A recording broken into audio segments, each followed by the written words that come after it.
Réunir les fils et filles de l'aire culturelle Peul autour de leur culture, c'est l'objectif du festival Poulakou Béné, initié par les responsables de la chaîne de radio culturelle DEMA. Ce rendez-vous culturel a connu une panoplie d'activités culturelles Peul, dont les danses traditionnelles, le make-up Peul, la flagellation et bien d'autres. Au terme des 3 jours qu'a duré l'événement, c'est un sentiment de satisfaction pour les organisateurs.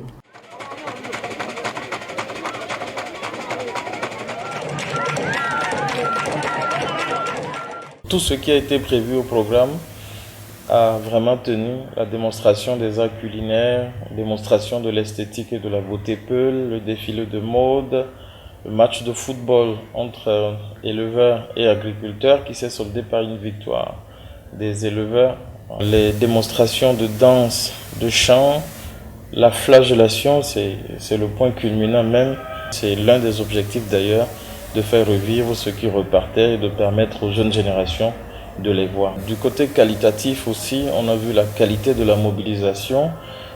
Toute la cour s'est transformée effectivement en un camp Peul et tout ça avec les objets d'art, de décoration, d'esthétique Peul qui sont vendus sur place. Venu pour soutenir l'événement, le maire de la ville de Parakou salue cette initiative qui révèle la culture Peul à la face du monde. Je profite de cette occasion pour féliciter DEMA Radio pour avoir eu cette initiative de réunir chaque année la communauté Peul pour aussi démontrer ce que cette communauté a de culturel. Et cette initiative prouve que si elle n'était pas créée, il fallait la créer. Cette édition semble être la meilleure au vu des différents tableaux artistiques présentés par les festivaliers. Ils souhaitent une 4e édition encore plus riche. J'ai vu plusieurs Peuls qui sont des karatés, ils font mouvement comme ce qu'on a trouvé dans la récitation de Peuls. Il y a des danses différentes, tout ça là. Je suis contente quand même. Et je suis sûre les autres sont contents comme moi.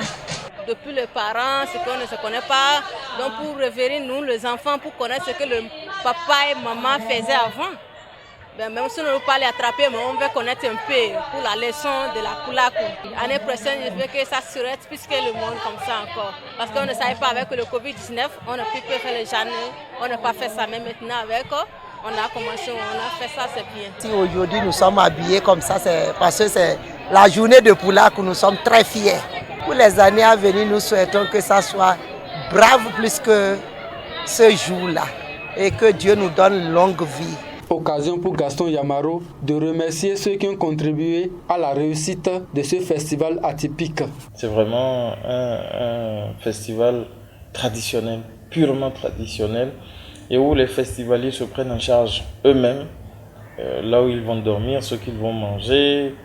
Pendant qu'ils sont ici, pendant 3 jours, c'est eux-mêmes qui s'en occupent. Et ça, vraiment, on voudrait bien les remercier, les féliciter d'avoir pu accepter ces conditions, d'avoir pris à cœur ce festival qui est le leur.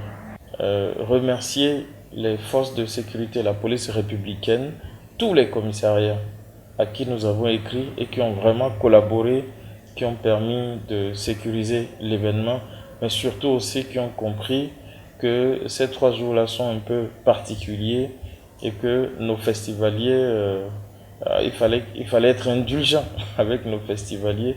Et ça, franchement, nous apprécions ça à sa juste valeur. Cette 3e édition du festival Poulakou Béné a drainé une marée humaine. La tradition Peul a une fois encore été révélée à la face du monde. Et c'est à mettre à l'actif des initiateurs qui annoncent plusieurs innovations pour les prochaines éditions.